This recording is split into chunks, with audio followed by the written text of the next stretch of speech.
안녕하세요. 유튜브 넘버원 축구 분석 전문 채널 골 때리는 TV 배팅맨입니다. 자, 오늘은 축구 토토 승무패 70회차 제가 선택한 최종 픽 말씀을 드려보도록 하겠습니다. 일단 69회차 결과를 보시면 아시겠지만 아스날이 본머스한테 패배할 줄이야. 상상이나 했겠습니까? 경기 시작하자마자 전반 30분 만에 아스날의 윌리엄 살리바 선수가 퇴장을 당하면서 경기를 말아먹을 것 같은 예감이 2대0 본머스 승이라는 결과로 나타났고, 사실상 윌리엄 살리바 선수의 퇴장을 저는 당할 정도는 아니고 옐로 카드 정도면 됐을 것 같은데 심판이 좀 너무한 판정을 내리지 않았나 생각이 들었었습니다. 아무튼 이렇게 생각지 못한 경기 결과가 나오는 게 축구토토 승무패이기 때문에 남들과는 다른 자신만의 이변 경기를 하나씩은 꼭 챙겨 가시라고 항상 말씀을 드리는 거니까 이번 70회차에서도 자신만의 이변 경기 하나씩은 꼭 선택을 하셔서 좋은 결과 있으셨으면 좋겠습니다.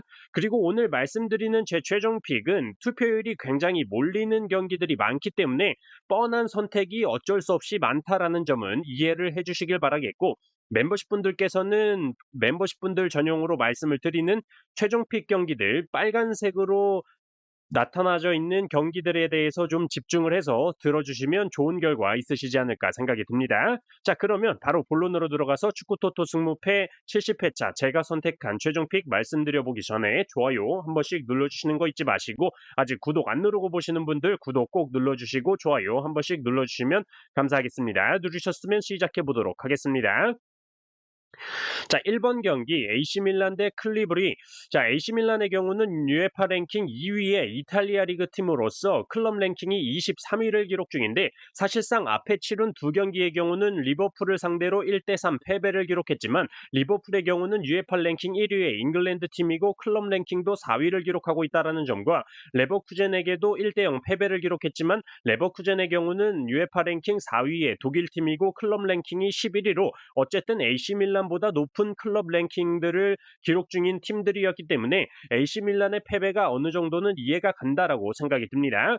원정팀 클리브리의 경우는 UEFA 랭킹 8위의 벨기에 리그 팀으로서 클럽 랭킹이 24위를 기록 중이고, 앞에 치른 두 경기의 경우는 오스트리아 UEFA 랭킹 16위 클럽 랭킹 104위인 에스그라츠를 상대로 0대1 꾸역승, UEFA 랭킹 4위의 독일 리그팀 클럽 랭킹 7위의 도르트문트를 상대로는 0대3으로 대패를 기록했죠. 그렇기 때문에 양 팀의 체급 차이가 확실히 있다라고 생각이 들고, AC밀란의 경우는 지난 우디네세와의 리그 경기에서 주전 수비 자원인 에르난데스 선수는 퇴장 징계로 인해서 출전하지 못하면서 강제 휴식을 취했고, 토모리 선수 역시 경기 종료 직전 투입되면서 체력에 문제가 없죠. 또한 측면 공격 자원인 하파엘 레앙 선수는 아예 출전도 하지 않으면서 주전 미들 자원인 레인데르스 선수 역시 전반 30분도 안 돼서 퇴장을 당하면서 강제 휴식을 취했기 때문에 기본적인 체급 차이, 체력적인 측면 여러모로 AC밀란이 홈에서 클리브리를 상대로 대승을 기록할 수 있는 경기라고 생각을 합니다. AC밀란의 단통 승리로 선택을 했어요. 자, 4번 경기 유벤투스 대 슈투트가르트. 유벤투스의 경우는 UEFA 랭킹 2위의 이탈리아 리그 팀으로서 클럽 랭킹 21위를 기록 중이고, 앞에 치른 두 경기의 경우는 PSV를 상대로 3대1 승리를 기록했고, PSV의 경우는 UEFA 랭킹 6위의 네덜란드 리그 팀으로서 클럽 랭킹 33위를 기록 중이죠. 그리고 라이프치히에게도 2대3 승리를 기록했고, 라이프치히의 경우 UEFA 랭킹 4위의 독일 팀이고 클럽 랭킹 15위를 기록 중이기 때문에 유벤투스의 경기력이 챔스에서 먹히고 있다라고 보고 있습니다. 원정팀 슈투트가르트의 경우는 UEFA 랭킹 4위의 독일 리그 팀으로서 클럽 랭킹이 100위를 기록 중이고, 앞에 치른 두 경기의 경우 스페인 UEFA 랭킹 3위, 클럽 랭킹 2위인 레알 마드리드를 상대로 3대1 패배, UEFA 랭킹 9위 체코 리그 팀인 클럽 랭킹 69위의 스파르타 프라하를 상대로는 1대1 무승부를 기록했었죠. 그렇기 때문에 양 팀의 체급차와 지금까지의 경기 결과를 비교해 봤을 때 챔스에서 활약하고 있는 홈팀 유벤투스의 승리를 예상하는 게 맞다라고 생각이 들고, 슈투트가르트의 경우는 주전 공격 자원인 데니즈 운다부 선수가 미넨과의 경기에서 부상으로 교체 아웃이 되면서 이번 경기에는 출전을 하지 못할 것으로 보여서 저는 이 경기 유벤투스의 단통 승리로 선택을 했습니다. 자, 5번 경기 아스톤 빌라 대 볼로냐. 아스톤 빌라의 경우는 UEFA 랭킹 1위 잉글랜드 리그 팀으로서 클럽 랭킹 73위를 기록 중이고 앞에 치른 두 경기의 경우 영보이스를 상대로 0대3 승리를 기록했고 영보이스의 경우 UEFA 랭킹 16위의 스위스 리그 팀으로서 클럽 랭킹이 58위를 기록 중이고 바이에른 뮌헨을 상대로도 1대0 승리를 기록했고 바이에른 뮌헨의 경우 UEFA 랭킹 4위의 독일 팀이고 클럽 랭킹 3위를 기록 중이기 때문에 아스톤 빌라의 챔스에서의 상승세가 확실히 보인다라고 말씀드릴 수가 있습니다. 원정팀 볼로냐의 경우는 UEFA 랭킹 2위의 이탈리아 리그 팀으로서 클럽 랭킹이 92위를 기록 중이고 앞에 치른 두 경기의 경우는 우크라이나 UEFA 랭킹 21위, 클럽 랭킹 41위인 샤흐타르를 상대로 0대0 무승부, UEFA 랭킹 1위의 잉글랜드 리그 팀, 클럽 랭킹 4위의 리버풀을 상대로는 2대0 패배를 기록했었죠. 그렇기 때문에 기본적인 비교를 해봤을 때 아스톤 빌라가 당연히 우세하다라고 보여지는 경기고 아스톤 빌라의 홈 경기라는 점 또한 볼로냐는 이번 시즌 점유율을 굉장히 높게 가져가는 팀인데 오히려 상대팀이 점유율을 높게 가져갈 때 아스톤 빌라의 공격에서의 장점이 더 잘 나타날 수 있다라고 생각이 들어서 아스톤 빌라의 단통 승리로 선택을 했습니다. 자, 6번 경기 레알 마드리드 대 도르트문트. 자, 레알 마드리드의 경우는 UEFA 랭킹 3위의 스페인 리그 팀으로서 클럽 랭킹 2위를 기록 중이고 앞에 치른 두 경기의 경우 슈투트가르트를 상대로 3대1 승리, 슈투트가르트의 경우는 UEFA 랭킹 4위의 독일 리그 팀으로서 클럽 랭킹 100위를 기록 중이고 릴에게는 1대0으로 패배를 기록했고 릴의 경우는 UEFA 랭킹 5위의 프랑스 리그 팀이고 클럽 랭킹 37위를 기록 중이죠. 원정팀 도르트문트의 경우는 UEFA 랭킹 4위의 독일 리그 팀으로서 클럽 랭킹이 7위를 기록 중이고 앞에 치른 두 경기의 경우 벨기에 UEFA 랭킹 8위, 클럽 랭킹 24위인 클리브리를 상대로 0대3 승리, UEFA 랭킹 17위 스코틀랜드 리그 팀, 클럽 랭킹 68위의 셀틱을 상대로는 7대1 대승을 기록을 했었죠. 여기서 느낄 수 있는 건 레알 마드리드가 자신보다도 낮은 랭킹의 릴을 상대로도 패배를 기록했지만 이번 경기는 홈 경기라는 이점이 있다라는 점과 맞대결 전적상 도르트문트가 레알 마드리드 원정을 가서 승리한 적이 없었다라는 점에서 레알 마드리드의 승리를 예상을 하지만 도르트문트 역시 최근 영입된 기라시 선수의 활약이 굉장히 좋다라는 점과 레알 마드리드의 주전 수비 자원인 카르바할 선수가 부상으로 빠져 있다라는 점 때문에 무승부 정도의 이변은 한번 생각해 봐야 되지 않을까 생각이 들고 있습니다. 이 경기는 레알 마드리드의 승무 투픽으로 선택을 해보도록 하겠습니다. 자, 7번 경기 아탈란타 대 셀틱.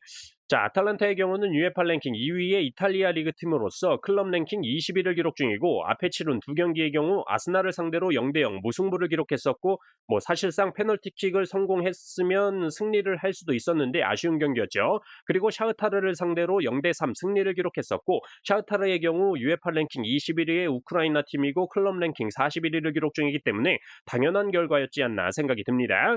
원정팀 셀틱의 경우는 UEFA 랭킹 17위의 스코틀랜드 리그 팀으로서 클럽 랭킹 68위를 기록 중이고 앞에 치른 두 경기의 경우 슬로바키아 UEFA 랭킹 25위, 클럽 랭킹 63위인 슬로반부를 상대로 5대1 승리, UEFA 랭킹 4위의 독일 리그 팀, 클럽 랭킹 7위의 도르트문트를 상대로는 7대1 대패를 기록을 했죠. 사실상 이것만 비교를 해봐도 리그별 랭킹에 따라 셀틱의 수준이 너무나도 티가 나고 있어서 이 경기에서 이변을 생각하지 못하겠고 더군다나 셀틱의 경우는 주전 수비 자원인 그렉 테일러 선수가 부상으로 출전을 하지 못하기 때문에 아탈란타가 홈에서 개두드려 패는 경기가 되지 않을까 싶습니다. 아탈란타의 단통 승리로 선택을 했어요. 자, 8번 경기 브레스트 대 레버쿠젠. 브레스트의 경우는 UEFA 랭킹 5위의 프랑스 리그 팀으로서 클럽 랭킹 113위를 기록 중이고 앞에 치른 두 경기의 경우 오스트리아 UEFA 랭킹 16위, 클럽 랭킹 104위인 에스그라츠를 상대로 2대1 승리를 기록했었고 잘츠부르크에게도 0대4 승리를 기록했고 잘츠부르크의 경우 UEFA 랭킹 15위의 오스트리아 리그 팀이고 클럽 랭킹이 58위를 기록 중이라는 점에서 리그 순위 차이가 확실히 있다라고 보여집니다. 원정팀 레버쿠젠의 경우는 UEFA 랭킹 4위의 독일 리그 팀으로서 클럽 랭킹 11위를 기록 중이고 앞에 치른 두 경기의 경우 네덜란드 UEFA 랭킹 6위, 클럽 랭킹 27위인 페에노트를 상대로 0대4 대승, UEFA 랭킹 2위의 이탈리아 리그 팀, 클럽 랭킹 23위의 AC 밀란을 상대로도 1대0 승리를 기록했기 때문에 아무런 결장자가 없는 레버쿠젠이 브레스트 원정 경기를 간다고 하더라도 충분히 체급 차이를 보여줄 수 있는 경기다라고 생각을 합니다. 브레스트의 단통 패배로 선택을 했습니다. 자, 9번 경기 라이프치히 대 리버풀.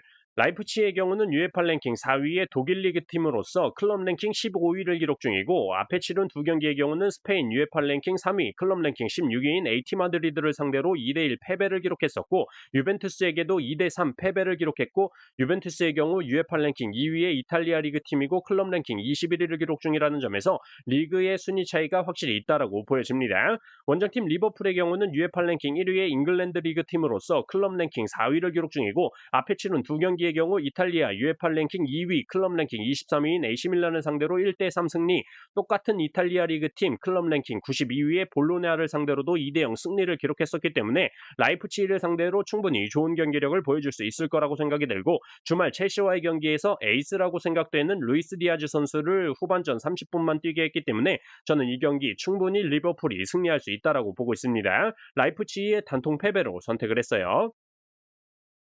자, 14번 경기 영보이스 대 인터밀란. 영보이스의 경우는 UEFA 랭킹 16위 스위스 리그 팀으로서 클럽 랭킹 58위를 기록 중이고 앞에 치른 두 경기의 경우 아스톤 빌라, 바르셀로나를 상대로 모두 대패를 기록을 했죠. 원정팀 인터밀란의 경우는 UEFA 랭킹 2위의 이탈리아 리그 팀으로서 클럽 랭킹 10위를 기록 중이고 맨시티와 무승부를 기록했었고 츠르베나를 상대로는 4대0으로 개뚜드립했기 때문에 이 경기는 뭐 사실상 압도적인 차이로 영보이스가 인터밀란의 개털릴 경기로 보여집니다. 영보이스의 단통 패배로 선택을 했어요.